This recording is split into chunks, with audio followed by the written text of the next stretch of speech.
Okay, well, welcome everyone, friends and colleagues, and thank you for joining us for this afternoon's IAH Zoom talk. My name's Andy Perrin. For those of you who don't know me, I'm a professor of sociology, and it's a great privilege to be the director of the Institute for the Arts and Humanities, which is certainly the best place on campus, and we seek to be the best virtual space on campus as well. We've been trying over the course of the pandemic to keep the good conversations going and to continue to be the place that stimulates ideas, that brings challenging, interesting, exciting conversations, even when we can't be together in person. Although, of course, we all wish we could be physically together in Hyde Hall, where we usually hang out. I'm thrilled today to welcome a couple of our colleagues, and I'll tell you a bit more about them in a moment. But let me just tell you a little bit of business before we get started.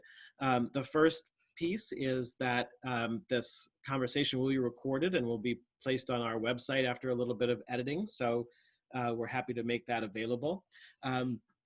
Also, in order to sort of simulate those conversations we try to provide, we ask if you can and you're able to please leave your camera on to make it feel more like a conversation. But please leave your microphone off unless and until you're asking a question or making a comment during the question and answer period later on. Once we do get to the question and answer period, I will moderate that. And I will ask you to post either your questions or just a request to bring yourself into the conversation in the chat function of Zoom, and we'll let you in to be part of that conversation. And just finally, an announcement of next week's Zoom talk. It's part of our Welcome Back series. We're happy to welcome Alondra Nelson of the Institute for Advanced Study at Princeton and the president of the Social Science Research Council. She'll be speaking on society after the pandemic, something I think we're all really looking forward to. Let me then go ahead and introduce today's speakers. I'm thrilled to welcome Lydia Boyd and Emily Burrill. Lydia is associate professor in the Department of African American, and Diaspora Studies here at UNC Chapel Hill. And Emily is professor in the Department of Women's and Gender Studies and the Department of History. They have just released a brand new edited volume, edited together, called Legislating Gender and Sexuality in Africa, Human Rights, Society, and the State. And they'll be talking on that topic this afternoon. That book is published by the University of Wisconsin Press.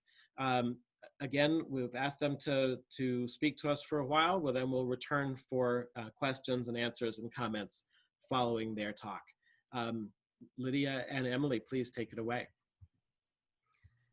Great. Thank you so much.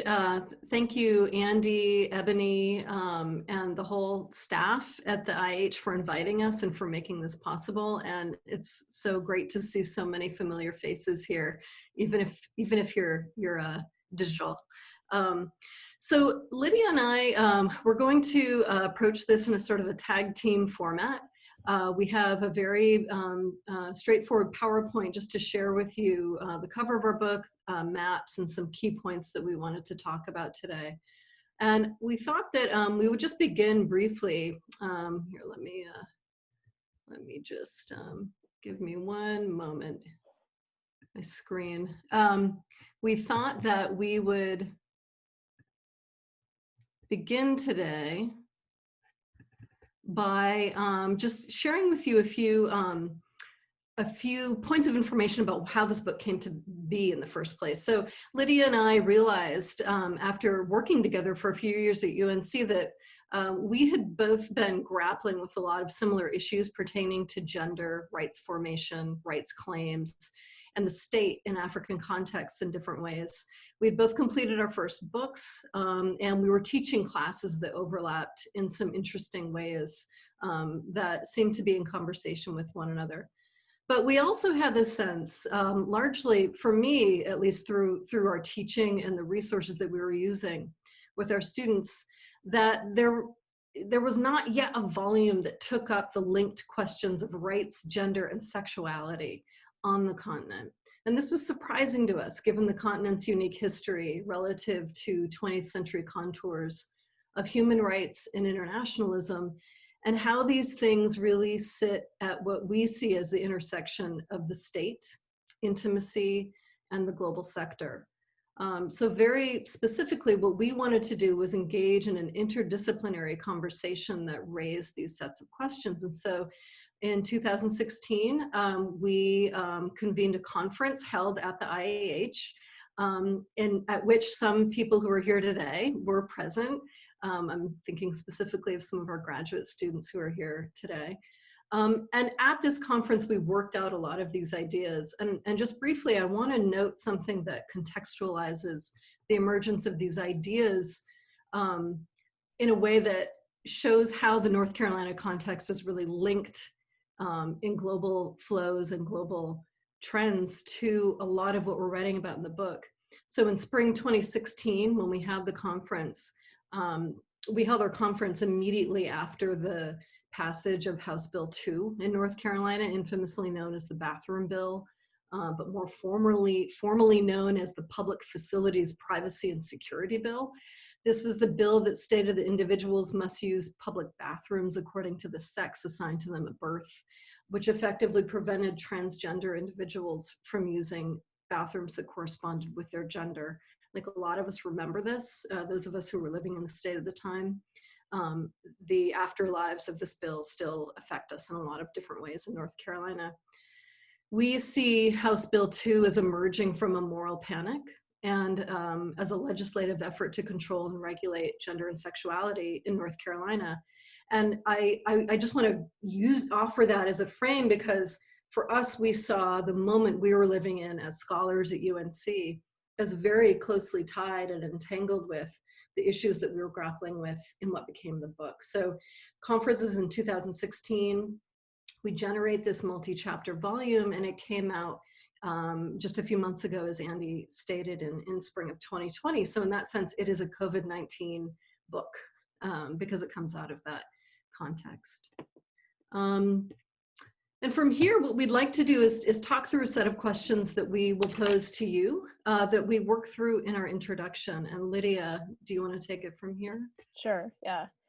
So one of the first things we wanted to sort of lay out for you is what do we mean by legislating gender and sexuality? So the immediate context for the conference in this book were a series of legislative debates in a number of African countries that took up topics of gender and sexuality. And the most infamous of these that many of you are probably familiar with was the debate over homosexuality in Uganda and in Nigeria, both of which countries tried to pass so-called anti-homosexuality laws. And there was an intense global pushback for good reason against these laws. But on the ground, these were very debated bills. So they had a lot of local support.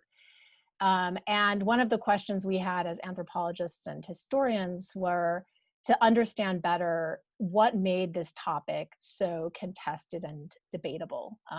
And what was the push for, or the perceived need to take up the issue of homosexuality and legislate it, pass new laws to control and manage sexual behavior within countries. Parallel to the debates over homosexuality, there were also a number of other debates that were engaged with gender and intimacy. Probably the one that we see popping up in a number of contexts during the 2000s has been efforts to reform family law statutes. So these are the laws that cover things like family inheritance, marriage, divorce, so rights within marriage, rights to and in the context of divorce, and child custody rights. And for those sort of more familiar with the US context, these would be the kinds of reforms that we saw in the 1960s and 70s in the US. For instance, to no contest divorce, rights to family property for women, those kinds of reforms. Many family law statutes in African countries were carryovers from the colonial period, and there have been just sort of waves of efforts to reform those legal statutes beginning in the 1960s, immediately after independence, and then some of those failed, and there have been sort of repeated efforts to reform these. And you see several of those efforts, for instance, in Uganda in the 2010s to reform the family law statutes, and then in Mali, where Emily works as well. And in Uganda, the effort failed. So an effort to change those laws to expand, for instance, women's rights within marriage failed. In Mali, they actually passed, but immediately in the context of a coup. And so while the laws, the reforms passed, they were never enacted. So those, again, were a sort of different, a really different kind of set of arguments, because those were efforts to reform and expand rights in the context of legislative action, whereas we would think of the anti-homosexuality debates as ones that tried to sort of restrict rights relating to sexuality. And both of these things are happening at the same time in a number of different countries in the 2000s and the 2010s. And so that was the sort of immediate historical context that sort of got us thinking about this. The other bit of historical context is the way that human rights has increasingly since the 1990s become a political platform and a political tool in many African countries. So we look back to like 1995, the UN Fourth Conference on Women, which led to what's called the Platform for Action that came out of that. And this is the Beijing conference was where Hillary Clinton spoke, and it got a lot of sort of press and attention for women's rights as a global issue, and as an issue that affected, countries all over the world, and had a huge representation from women from the African continent and from Asia during that conference. And there were a number of other international accords to which African countries were signatories during this period as well. The other important one being the Mapudo Protocol, which it was a document that was forwarded by the African Union. So it's specifically targeted at women's rights within Africa, and that included things like reproductive health rights, which is probably the most controversial aspect of the Maputo Protocol, because it advocated for rights to abortion. And so there are, all of a sudden in the 1990s, these new sort of legal documents that become tools for activists within African countries to use human rights as a new kind of language, as a new kind of political resource to engage with the state. The other thing that's happening in the 1990s is the reform of the rewriting of constitutions in the early 1990s. There's a sort of a number of new constitutions written in the early 1990s. So South Africa's post-apartheid constitution, Namibia's first constitution, Uganda rewrites its constitution in 1993.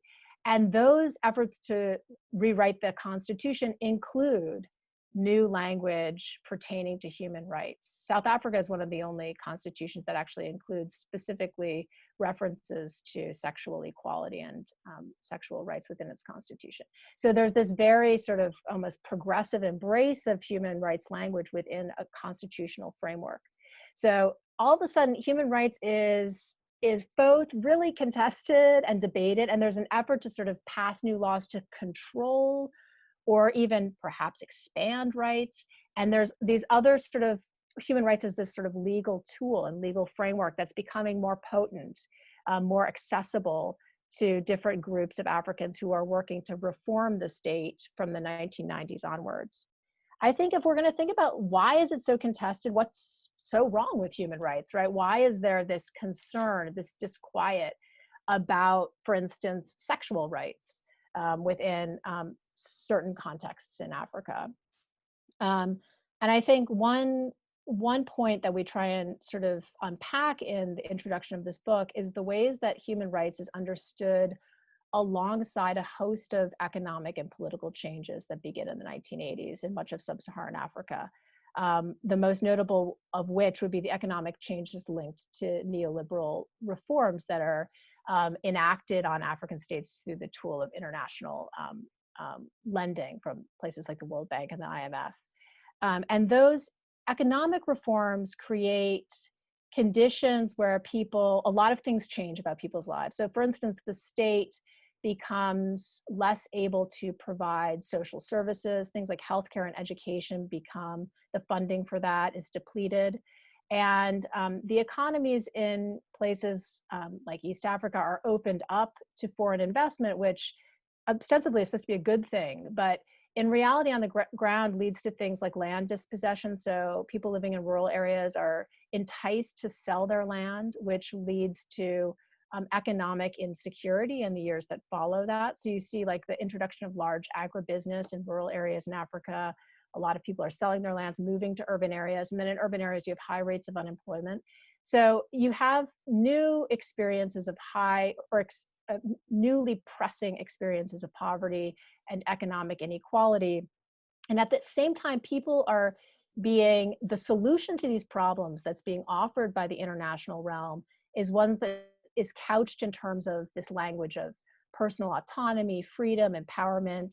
You see a lot of NGOs that are coming in and working on, providing humanitarian assistance, and they're using this platform of, for instance, we need to empower women, we need to sort of expand women's rights, but there's not a lot of effort to sort of address the sort of structural issues that are really transforming people's lives. So in people's minds, things like unemployment are linked to these arguments about rights and freedom and equality. There's a historian who works in West Africa near where Emily works, Greg Mann, who writes about this as this language in people's minds is like, oh, there's freedom to starve in the Sahel where he works, meaning that there's this new embrace of this sort of like the power of this language of rights and freedom, but without any effort to address structural changes that are really affecting people's lives. So what does freedom mean for people? It means you have the freedom, the choice not to eat, right?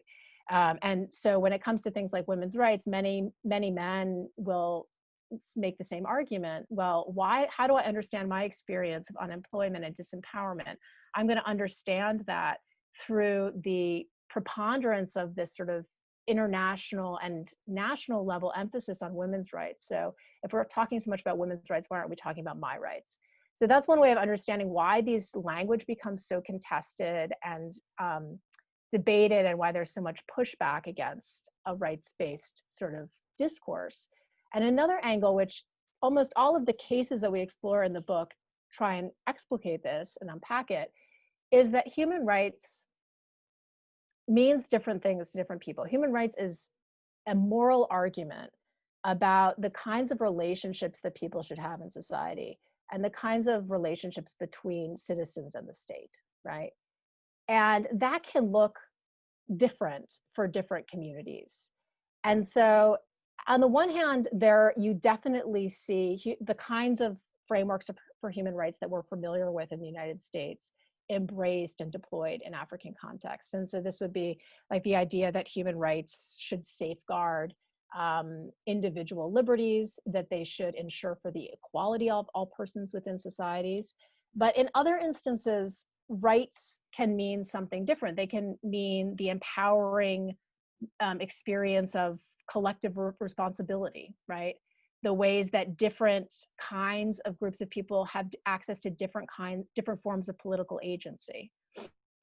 So in this sense, rights intersect with very diverse experiences of moral personhood and political obligation and forms of agency that exist within societies. So rights mean and do something different for different groups of people. And so what's part of the reason why rights are so contested is people are making different arguments about what human rights should mean, right? So there are different kinds of frameworks being deployed when it comes to these debates over sexuality, for instance, or over marriage, the rights within marriage. Okay, with that, I'm going to turn it over to Emily. We're going to talk about some of the sort of theoretical debates that we see the volume engaging. Yeah. We're going to talk about three of them. I love listening to Lydia, synthesize what the book is about, because we spent so long hammering this out. It's always helpful. And just to sort of underscore, one of the things that she's saying and that we're really working to argue here is that it's really an argument about moral personhood. These human rights issues that haven't necessarily been theorized as tied to sexuality and gender, we see as deeply tied to gender and sexuality, because they manifest in arguments about moral personhood and the body. So this is something that we work out in different ways in the chapters of the book. So to the point that Lydia was just making, we see the book as tackling three problem assumptions. The first is this assumption that human rights emanates from a European center of knowledge and legal production. So we have a lot more to say about this in the book, but what I'll say here in the presentation is that human rights as a concept and as a practice has a number of different genealogies that we can identify. It's true that European sites of knowledge production and political formation contribute in significant ways. We can't deny that this is true. Oftentimes we look at revolutionary traditions that we see as connected to the Haitian Revolution, the French Revolution, the American Revolution, as generating discussion about rights in person and individual rights, and this idea that such rights are inalienable and tied to political projects. We also look much later, if we jump to 1948, we might look at the United Nations Universal Declaration of Human Rights as a great and important decisive watershed moment in the history of human rights. But one of the things that we are arguing, and that the contributors to the volume are also engaging with and arguing, is that these watershed moments can be overemphasized. And when they're overemphasized and held up as not only necessarily the primary examples of the drivers of what it is that we mean when we talk about human rights, but the absolute examples, it negates the contributions of Africans and other global South actors in particular to the history of what we think of as human rights. So just in brief, one thing we can look to is that there are long histories of what we might think of as a prehistory of human rights in Africa. So there are historians such as the human rights historian Bani Bawo, who argues that there is such a thing as a prehistory of human rights, that this is we can trace different conceptions of moral personhood and indigenous humanism in ways that are not directly connected to these revolutionary traditions that are really steeped in a Western European political or intellectual Enlightenment tradition. One great example of this that some Africanists hold up is the Oath of Mandan, which is a 13th century charter that laid out the rules for marriage, status of slaves, safety of foreigners. This is just one basic example, but the point here is that there are many examples of African conceptions of moral contract, I guess you could say. So the point here that we want to make is that there are these different formations of human rights that are recognized as emerging in different parts of the world with different origin stories. Human rights is a multi-sided phenomena. It's not something that emerges from a single origin. So while there are certain forms and definitions of human rights that emerge as dominant through European imperialism and well into the 20th century that we could recognize and that we see as powerful, this doesn't mean that there was an absence of what we might recognize today as human rights, moral codes, formal frameworks that we would recognize as governing law and custom. So this in part is what we argue accounts for the multivocal efforts, critiques, and engagements that we see throughout the book as people are wrestling with what it means to be engaged in struggles to craft a human rights project or to engage with a human rights regime. Secondly, I should just say, just tied to this note, if we look at human rights in their late 20th century iteration, oftentimes in the literature, and those of you who are students of global studies, who are students of law or of international studies might recognize this, human rights in their late 20th century iteration are often seen as explicitly internationalist. So we look at the United Nations, for example, or we look at international courts. So they're seen as internationalists. It's often something that's seen as having its modern origins in the legalistic frameworks that emerged out of the United Nations, out of a post-World War II transnational context. And one of the things that we argue in the book, and a body of literature that we engage with in the book, is a set of arguments that scholars have advanced that point to a vernacularization or a localization, a local innovation of rights, language, and concepts that's tied to this internationalism. This vernacularization exists, but at the same time, there still seems to be this emphasis on the transnational framework continuing to characterize the emergence of rights as rooted in a Western political and legal structure. This emphasis on a unidirectional history of human rights, of an idea that this unidirectional history of human rights is tied to one particular legal framework that we come to recognize that's tightly tied to the post-World War II context. And then this emphasis on the international extra-state realm often ends up positing that so-called non-Western culture is an impediment to human rights. And this leads us to our third problem or assumption that we engage with in the book. And that is that human rights are sometimes framed as being in conflict with culture. And so those of us here who really work in anthropology are familiar with this struggle, this debate. Culture is sometimes seen as an obstacle to universal claims, particularly universal claims of global human rights frameworks. And in this book, one of the things that we do is that we join this emerging chorus of scholars who are writing against that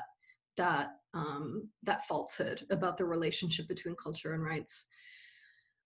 You know, one of the things that we see in African contexts and elsewhere outside of the continent as well, certainly, is that while there are some NGOs and rights organizations that complicate the frames for engaging culture, this perception of culture as a deterrent to the pursuit of rights remains markedly persistent. And we think that this is especially the case when it comes to gender-based and sexual rights projects and claims.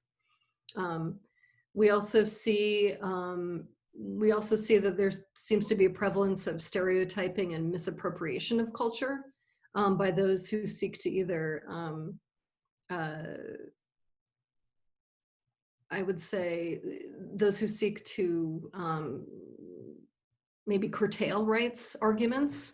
So the idea there then is that culture can be appropriated as something that reinforces misogyny. Culture is something that can be held up as something that's unchanging, that it's monolithic, that it can't, that it's impervious to influence from the outside, whatever that may be. And that culture is something that's closed off from influence, so that it exists as a pure thing apart from politics, states, or transregionalism. So this is just a way of saying that we grapple with these stereotypes of what culture means and why culture is sometimes held up as existing in opposition to rights, right? And I'll just move on there. I mean, Lydia, do you want to say a little bit about how our third? Yeah, I think if we're going to think about the ways that we think about human rights in Africa, I think these first 2 points are probably familiar to people who know a little bit about these kinds of debates. So the idea that human rights is framed as having this European history and roots in European thought, and that oftentimes you see these problems like child marriage or adolescent marriage or female genital cutting framed in terms of this rights versus culture kind of debate. So those are the first 2 things that we try and sort of grapple with and push back against in the book.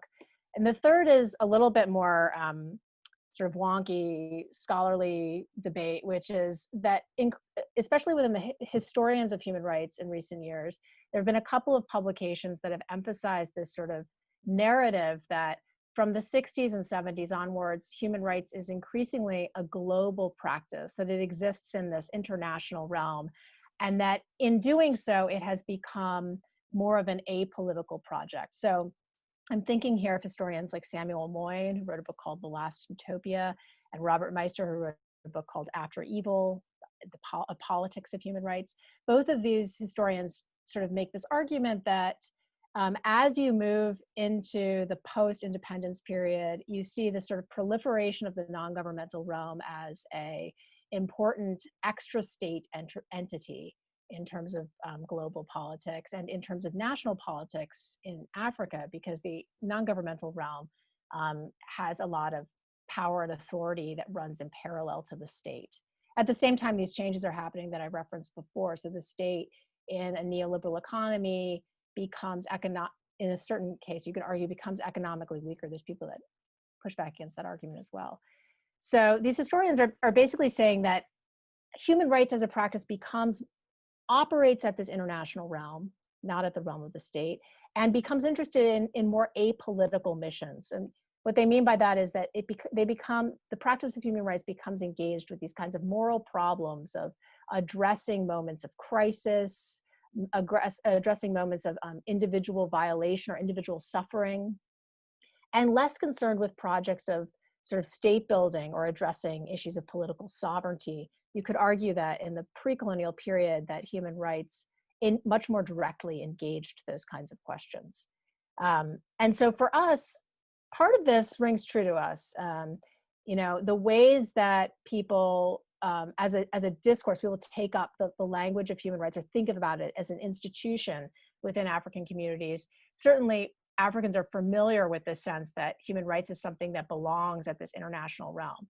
But on the other hand, what we're interested in examining in these case studies is the way that human rights has increasingly become a political tool used by Africans, and that this is taken up more on the ground as what we call a local debate. So it's not so much the global pushing back against the African state or African communities when it comes to trying to forward a human rights agenda, but that human rights has increasingly become the terms of a debate within African communities.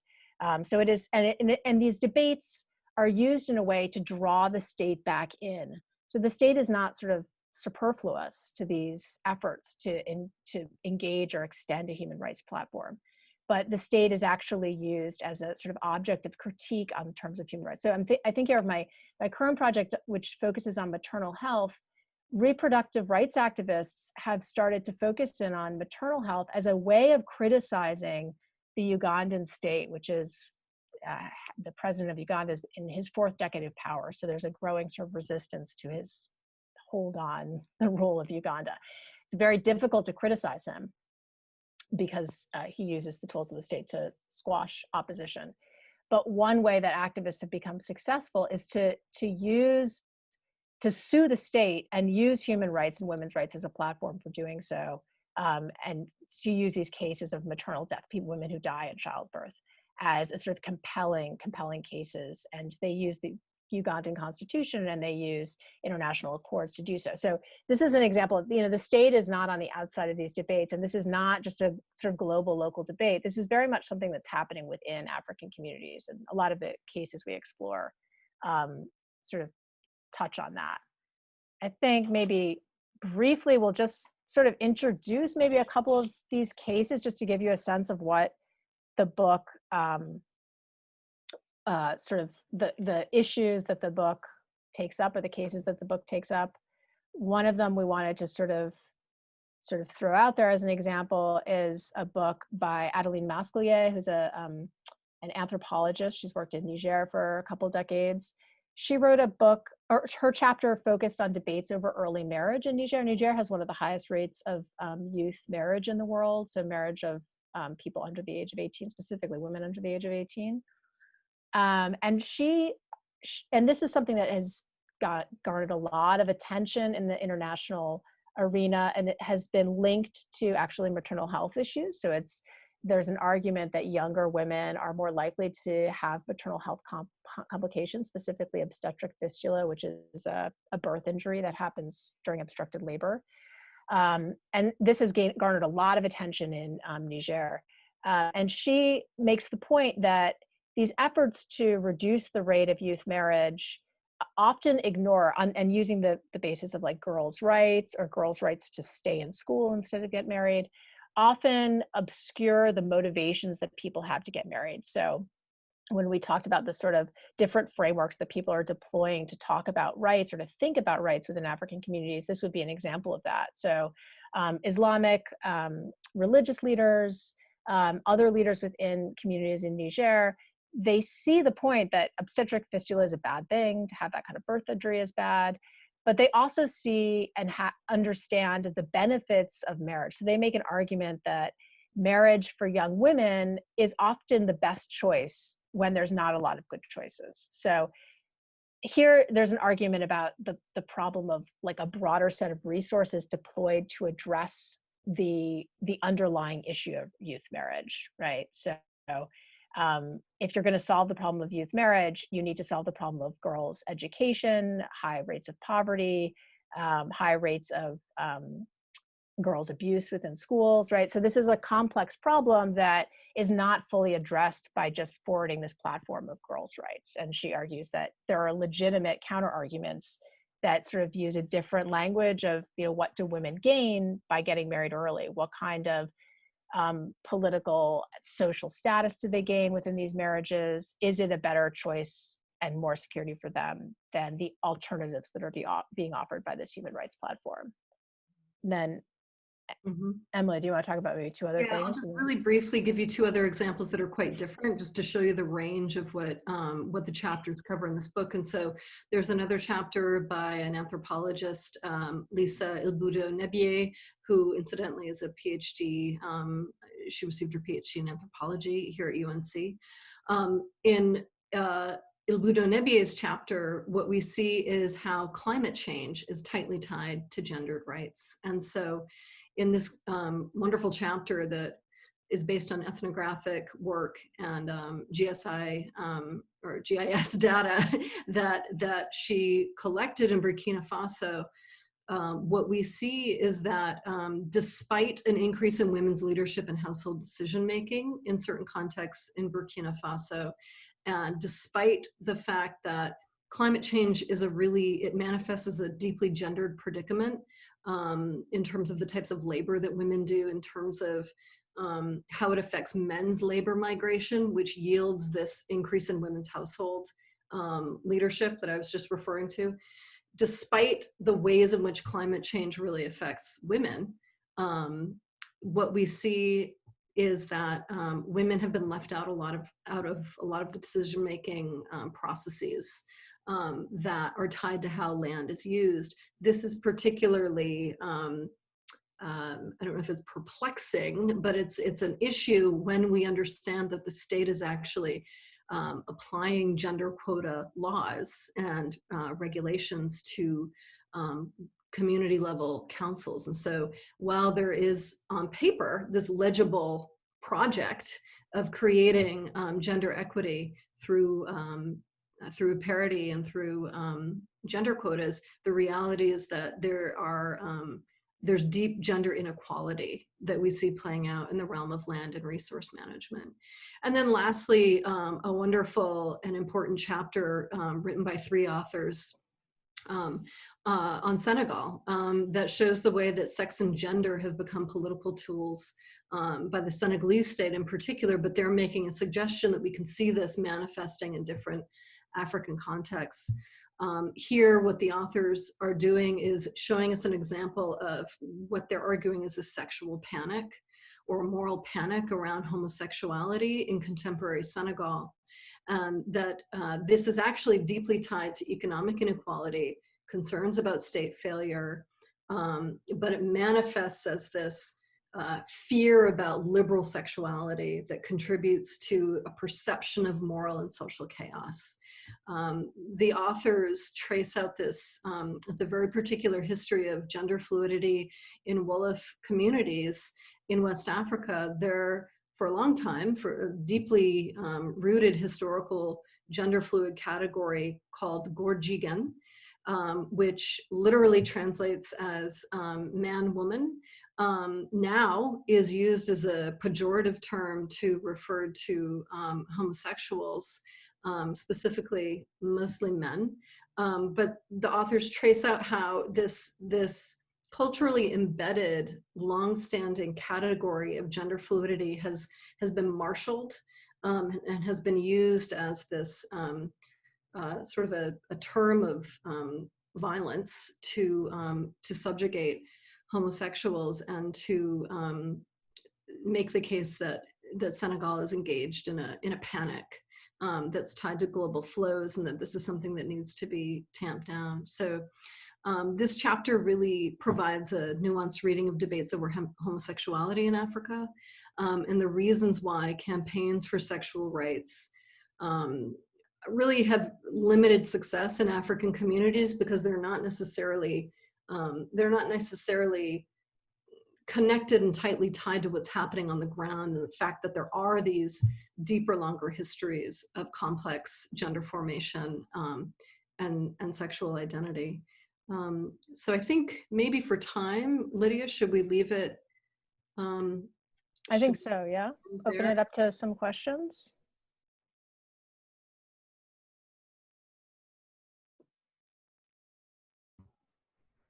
Terrific. I think what's, yeah. Go ahead.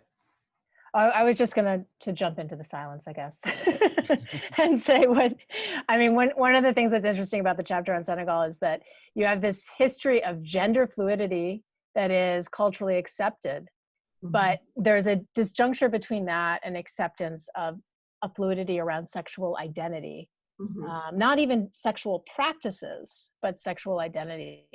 And that, I think, is what a lot of American audiences miss, is that, you know, our categories of gendered and sexual experience don't necessarily translate in a one-to-one correspondence everywhere else in the world. And so when you're forwarding these ideas about sexual rights, they need to sort of line up with the ways that people think about sexual categories within the community. So there's a lot of pushback in Senegal against sexual identity-based rights, even as there's a much more, like, we would think of it as a very, you know, open embrace of gender fluidity that we don't have that kind of history, for instance, in the United States. So it's Senegal's an interesting case, because you really see that disjuncture. Or at least we should say we don't have that history in as far as our settler history. Right. Yeah, exactly. Is concerned. Yeah. It looks like Florence Babb has a question. Yeah. Thank you, Emily, and thank you, both of you, Lydia and Emily, for this really interesting presentation. It makes me really interested in your book, and it sounds terrific.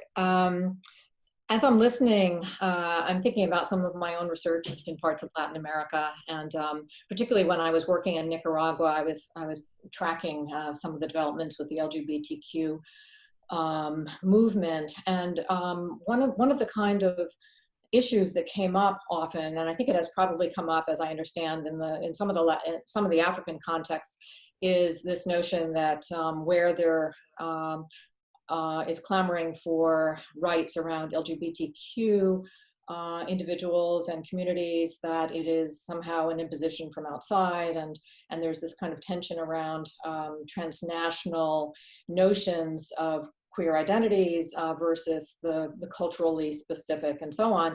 Now, I know you talked about, and it was very interesting, the conflict of culture and rights.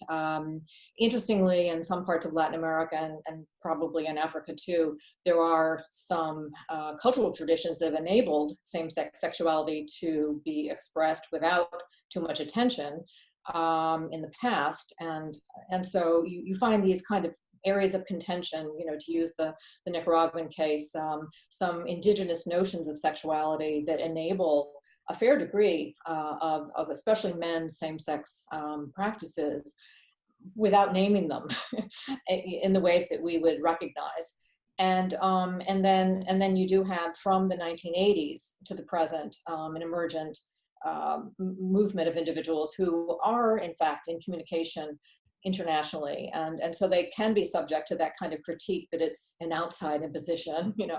So how do you see that playing out, the kind of transnationalism of some currents and indigenous notions of same-sex sexualities and sexual dissident practices in general? Does your volume take that up? Yeah, I can speak to that a little bit. I think the picture you've painted, there's a lot of resonance there with examples in African countries. So I think there historically has been I mean, it varies across the continent, of course, but a lot of fluidity or acceptance of gender fluidity and acceptance of a diverse set of sexual practices or acts. So same-sex sexual acts are certainly something that you see everywhere, of course, in all human societies, but that was not necessarily something that would draw rebuke or condemnation. But what does disquiet social norms is the embrace of sexual preference as a social identity. So, and I think that's what's really different. So, from the ways we conceive sexual rights in the United States today. Yeah. Sexual identity is not something that is seen as a discrete aspect of the self that can become the basis for a rights claim. So, and that is what becomes contentious, and that is what is seen as something that is being imported from outside, an external foreign idea. Just to follow that up with a paired thought about the impact of international donors, especially to NGOs in African nations. This I know is operative with feminist organizations too, that they're often beholden to international donors, and then there gets to be the question of how much of their agendas are internally constructed and how much are they influenced from outside. Is that something you also see? And so not just the movement activity, but the financial dependence on donors and how that plays out in discourses. Yeah, absolutely. I mean, there's like two tracks there. One is the sort of activist side where, like, because a lot of the money that supports queer rights movements is coming from abroad, who controls the agenda, who controls the platform there. It tends to be driven from foreign funders.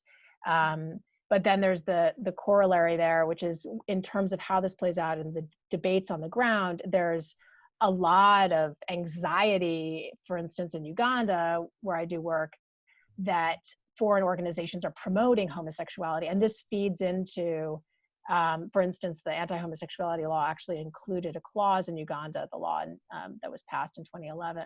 Yeah, 2011, that prohibited foreign organizations from, quote unquote, promoting homosexuality. And this actually had impact on the ground. So they kicked out like a Johns Hopkins program that was targeting men who have sex with men for AIDS prevention programs. They prohibited that because it was seen as promoting homosexuality.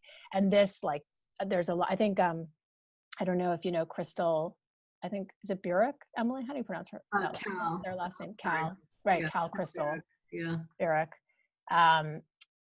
They write about this in Malawi as well, where there's this kind of paranoid rumor mongering about foreign NGOs that address issues of sexuality. And there's also, there's a great anthropologist, or sociologist, Ashley Currier, who's also writing about this in different contexts. She writes about Namibia. She writes about a number of other contexts. But this is also tightly tied to Lydia's work. Lydia writes about this elsewhere, so it's not necessarily in the chapter that Lydia authored in the book, but it's other things that you've authored that have really addressed these predicaments. It looks like Brad Weiss has a question. Yeah, thanks. I really appreciate the way that you spelled out this kind of alternative genealogy for thinking about human rights and the ways that Africa doesn't have to be seen as incompatible with these kinds of global discourses or their colonial origins, et cetera. And I thought that was a great corrective and a way to kind of, also, and frankly, even putting it within the context of the North Carolina bathroom bill, so that you can see that in fact these are not uniquely African questions in any way. They're moral panic is a kind of a contemporary concern. And so on the one hand, at the same time, I also see that there's a kind of a tension that exists within the discourse and the uses of this kind of language, or of the characterization of the political questions as questions of rights that you identified as well.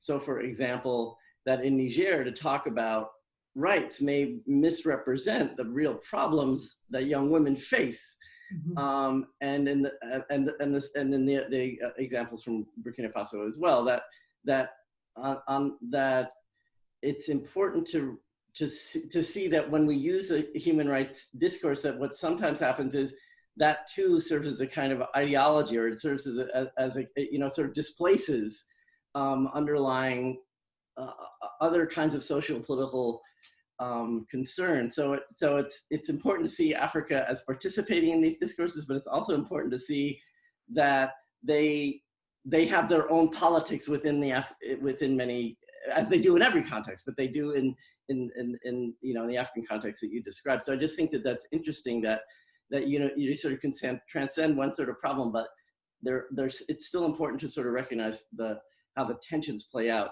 in different places. And what I think is a good platform or maybe corrective to addressing those concerns is, as you put it, is to think about moral personhood, because that is something that is it is cultural, not in the big C sense of like this culture and that culture and this culture, but rather as it's sort of a part of the process through which people become socialized into their understanding of how they participate in social life. That's a cultural phenomenon. So it's not something that you can just sort of that you can only look for in certain kinds of places and in with certain sorts of questions, but it's actually it's kind of it lends itself to very, very wide comparison. So I just thought, I mean, maybe my question for you is like, is the book supposed to sort of cast a light on how Africa can be incorporated into these conversations, or also what kinds of challenges it creates? And obviously I don't think there's a single answer to that question, but it just struck me that every time you unearth some novel way of framing these problems, you illuminate some other kinds of problems at the same time. That's right. And I think, thanks for that, Brad. I think that's, it's always helpful to hear other people think out loud about the different ideas that are provoked by the book. I think one of the things that Lydia and I agree on, we agree on many things, but one of the things that we agree on is that human rights talk obfuscates and it shines a light. So it obfuscates realities on the ground, obfuscates debates and strategies that people might be deploying in different ways, in the sense that if the things that people want or the ways that they understand obligation to be working in their world, or if they have a notion of how they can mitigate vulnerability in their own life, and thinking about the Niger case, just because we've been talking about it, child marriage is a viable option for a variety of reasons, right? That it may often be tightly tied to mitigating vulnerability. So human rights talk, or the emphasis on that is the higher road to follow, really can flatten out our understanding of why people do the things they do. It can also cast a value judgment on the decisions that people are making. But human rights talk also shines a light in the sense that it can, for many people, and this is one of the things that comes through, I'm thinking about my own work in Mali, when I think about the women's rights activists and the legal aid activists who I write about, they see human rights as a platform or a lever even that they can work to make certain claims and pull the state in and demand that the state ensure that women have access to certain kinds of inheritance rights, for example, or access to children through formal custody claims. So it's, I think one of the things that Lydia and I are invested in is not promoting a monochromatic argument for whether or not rights are good or what rights are good for. But if we look at this as human rights as an arena, it's a place, people meet to make certain kinds of arguments and demands through the language of human rights, what emerges when they do this. And I think above all too, an important word, an important keyword for us in the title of the book is legislating. So above all, what we're doing in the book is talking about lawmaking in the project of statecraft.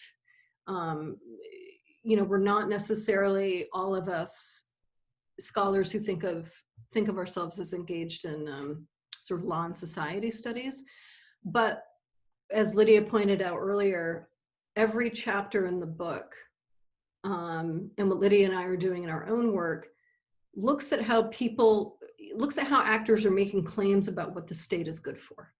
And one of the things that the state is good for is holding up institutions of formal lawmaking, holding up and being made through parliament, national assemblies. What does this look like on the ground? What does it mean to people in different ways? And sexuality and gender, increasingly, this is the work of the day as we see it in these different African contexts. And I think another sort of the way that Emily and I are sort of paired on this is that we come to the issue of human rights, I think, from different angles, because I became interested in it because of the debates over anti-homosexuality. And my question was, so the coverage of the anti-homosexuality bill in the US was absolutely like, what, look at the backwards Ugandans with these absolutely, insane anti-homosexuality bill. They're being manipulated by the US right. I don't know if any of you remember the coverage of this, but it was a lot of focus on US hyper-right religious conservatives and their interventions in Uganda. So my interest was actually to understand what were the motivations of Ugandans. It wasn't the US. I mean, the US right is, has its fingers in Uganda, but it wasn't so much about that, but it was about these questions of what sexual personhood entails. What are the frameworks for these experiences of self and personhood in Uganda, and how do they differ from an American framework that sees sexual rights through this lens? And so it was sort of how to understand the human rights deniers. And then Emily's coming at it more studying women's rights movement in Mali, and more about how human rights becomes a tool, to forward and debate these different experiences, these different understandings of gender-based rights. How can that work in the context of Mali and within the context of the Mali state? So I think, so it is sort of a both, and I think we say in the introduction, we're making a both and argument. So sort of like, it's like, how to understand, I think, human rights as an idea and then as a practice from the point of view of Africans. Yeah. Thank you. Brian, do you have a question? Yeah, I mean, I'm thinking about, I think a lot of us teach, I'm thinking about the pedagogical question, since I'm teaching the anthropology of human rights right now, and offering a different kind of genealogy and offering these different kinds of, part of it being about the genealogy and thinking through what putting, African voices back into these pictures, since partially I feel like the pedagogical tool of thinking, forwarding things like the UN Declaration on Human Rights, and is a way of trying to like get students to think critically about them. I'm saying this also with one of my students here. So, and think critically about liberal subjectivities and thinking about their own context and trying to think through like what is putting some of these, thinking about the kinds of different theories and different frameworks, and putting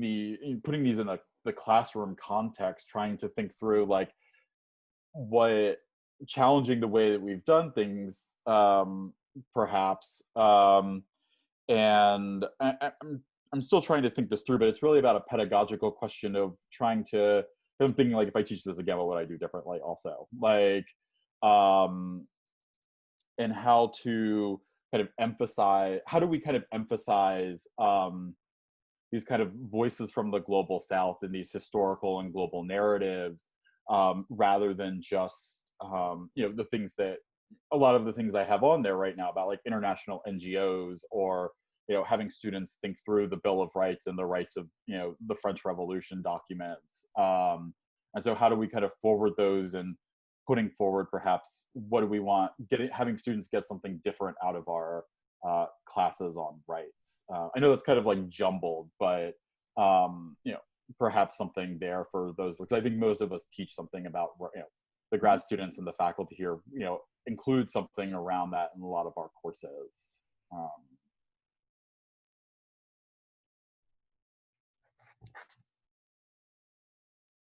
So you want to think through sort of how you would, what lessons you would take from this book to your classroom? Yeah, that's I guess what I'm trying. Yeah, like what are the kinds of lessons that if I what kinds of lessons can you bring into the classroom with this? Yeah.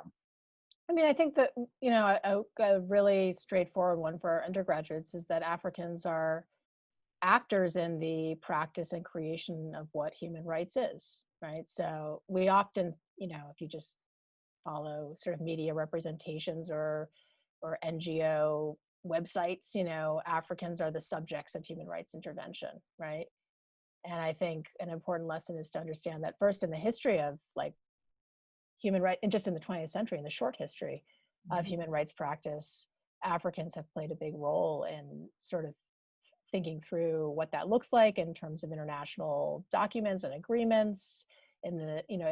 At the period right around independence, human rights was an important platform for thinking through what the African states and other post-colonial states would look like. But we tend to, I think today, think of it, human rights, Samuel Moyn isn't too far off. Like we tend to think of human rights now as this like humanitarian practice that operates at the level beyond the state to intervene in sort of gross violations of bodily suffering, and as not really a political project. But I think one thing that's interesting about a lot of the cases we've looked at, and even thinking about it in terms of this idea of legislating, is that it is an explicitly political project, and it always has been. And it's also a cultural project, right? Because it brings up these kinds of moral debates about the person and the relationship between citizens and the state and the kinds of obligations entailed therein. And Africans are central to both those kinds of debates and practices. And I think, I know that we're a little bit over, but I can't resist jumping into this great conversation. I would draw your attention to some of the things that come up in our introduction. We nod to a few historians who point out that sometimes it's a question of what gets called human rights. If we recast what that means, what we will see is that African lawyers in the 1920s and 30s had very specific ideas about what constituted moral behavior or violations of personhood. I would also point to Bani Ibawo's work. He does a number of things in his history of human rights in Africa that we nod to in the introduction of our book, and that inspires a lot of what I write about and others, where he suggests, as Lydia pointed out, that African activists, militants for decolonization, are often written out of histories of human rights, when in fact, often what they were arguing, the platforms and the arguments that they were making were very much about, they could be recognized as human rights arguments, right?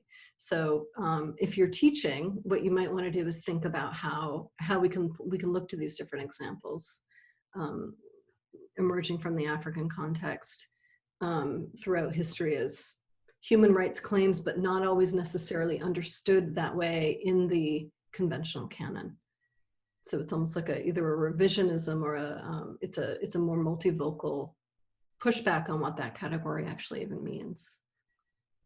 And historians fight about this, right? It depends if you're a social historian, a cultural historian, a diplomatic historian. We debate what that category, what counts as that category of rights, and this is something that we're interested in, getting our hands dirty with that question. Yep, Emily, if I could just comment, I don't know if it's been framed this way up to now in this hour, but you know, for some other contexts, it's very much about individual notions of individual rights versus collectivist rights, and so some of those debates I know I engage in my teaching, and in the Latin American context, it's often about the very right to have rights, you know, and so it's framed as, you know, those people who have been historically marginalized to the point of not being even recognized as subject to rights. So very often that's indigenous people or Afro-descendant people in Latin America. And so, you know, that's I think an interesting framework, a useful one also to look at why certain kinds of notions of rights haven't been recognized that way. You know, they haven't been termed that way. So it's been fruitful. Thank you. Amson, do you want to say something? Yeah. Hi. Hi. Hey, Amson. Hi. I in reading about human rights in the Africa, you know, throughout the continent, especially historically, and in addition to what you professors have mentioned here, human rights often comes up as a sort of loosely defined sort of global sort of cultural project that seeks to address what oftentimes is thought to not have previously been addressed, right? These are things that are moral, quasi-legal sort of pertaining issues that fall outside of the scope, oftentimes fall outside of the scope of existing constitutions or legal frameworks. And oftentimes in hearing about human rights, you know, within, you know, throughout the African continent, I always miss how aspects of, you know, extant, you know, legal sort of definitions and frameworks already, or at least at some point, have attempted to enumerate certain rights for, you know, persons and citizens within particular polities. And so human rights often, my understanding, it's often framed by people, specifically in the West, as sort of unabashed critiques of lackluster legal frameworks and constitutions. And so I guess my question for you is how do you see people, how do you see people leveraging sort of human rights as sort of legal critique, and how, or what are the ways in which a lot of this focus on human rights sort of disavows certain human or humanist oriented sort of questions that legal frameworks have already attempted to address?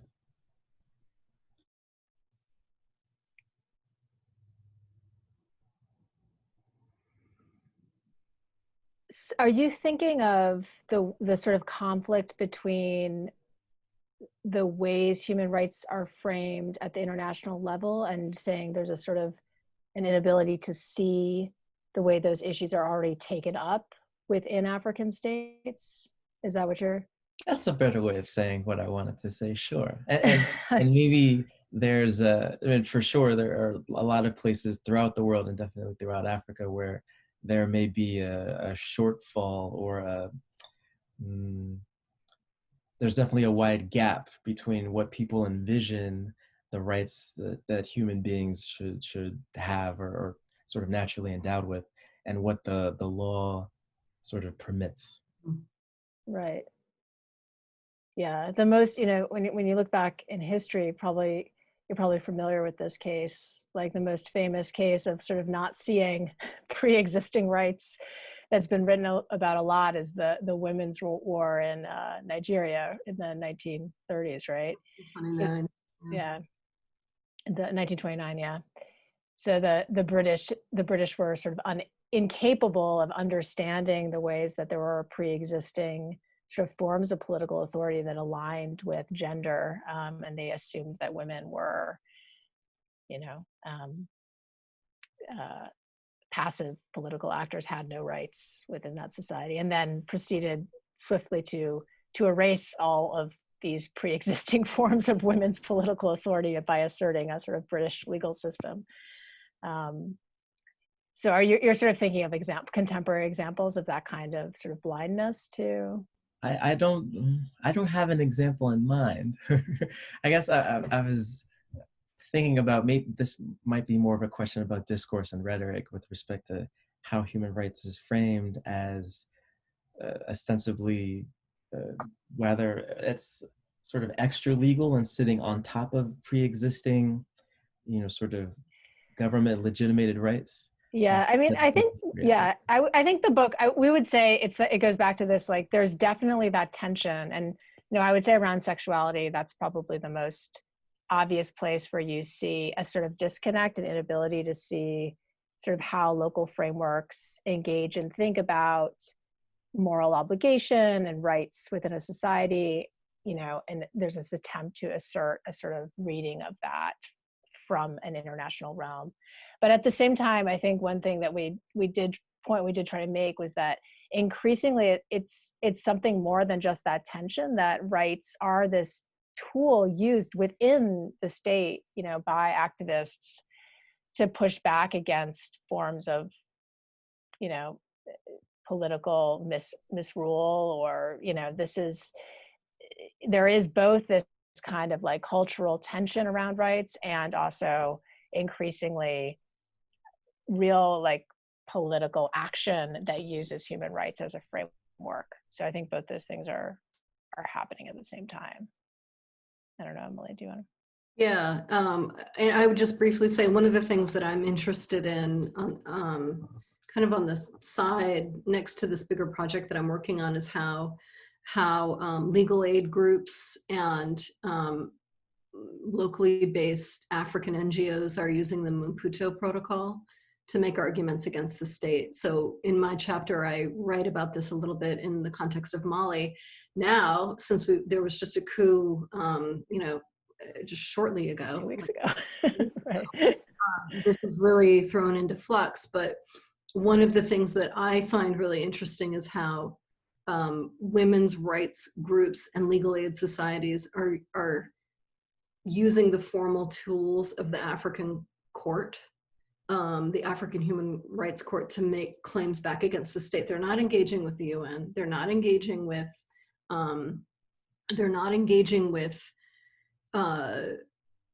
international arenas or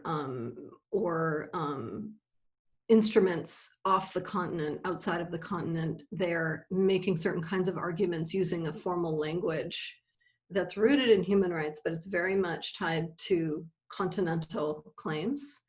And then one of the other interesting things that we see is that there are,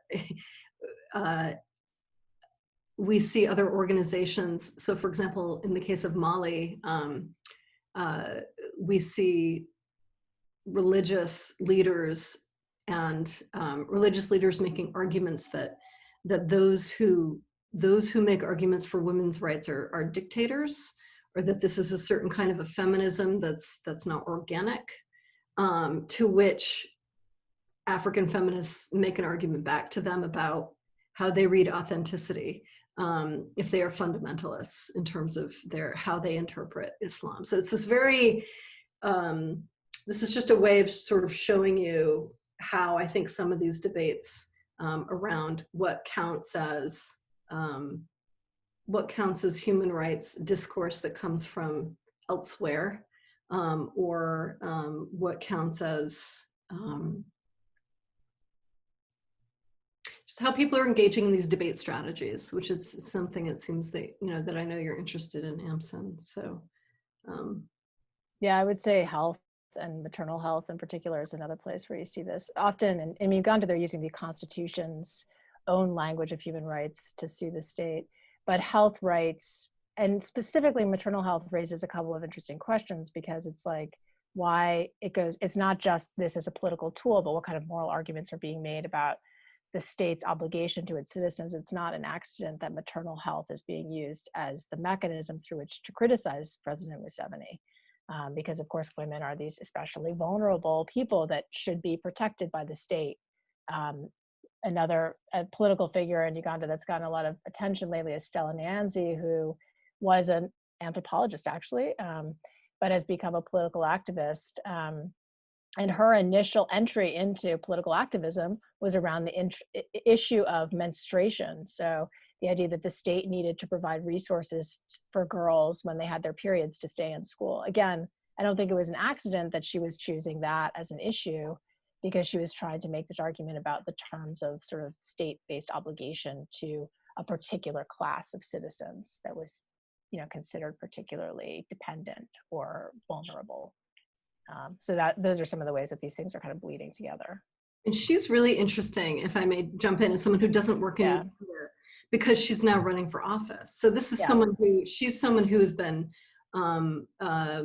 painted as a radical in a lot of ways, and as someone who wants to deconstruct the state and society. But by running for office, she's showing that she's actually invested in the state and reforming the state, which is one of the things that we're addressing in the book. So she's actually in a lot of ways a very wonderful, she's a wonderful tool or a wonderful example for looking at how these things are playing out. Mm-hmm. Friends, this has been a fabulous conversation, as evidenced by the fact that we are a bit over time. I'm going to resist asking a bunch of things that I have little notes I've gotten written down about ideas that came up based on my own experiences in Namibia in the early 90s, which I think really interestingly resonate. But I have your email addresses, so I'll ask you privately. Thank you for a great conversation. Clearly really evocative of some really interesting ideas and lots of back and forth. So we really appreciate your time, your thoughts, your ideas, and appreciate your making the time to talk with us today at the Institute. Let me just briefly remind everyone that our next talk features Alondra Nelson of the Institute for Advanced Study and the president of Social Science Research Council, author most recently of The Social Life of DNA, Race, Reparations, and Reconciliation After the Genome. And she'll be speaking next Wednesday, the 9th at 4:30 p.m. Right here via Zoom. Looking forward to welcoming her. And meanwhile, thank you both. Thank you to our audience. And thank you as well to Ebony Johnson, Ava Lane, and the rest of the IAH staff for doing a fabulous job hosting the meeting this evening. Thanks so much for having us. Thank you.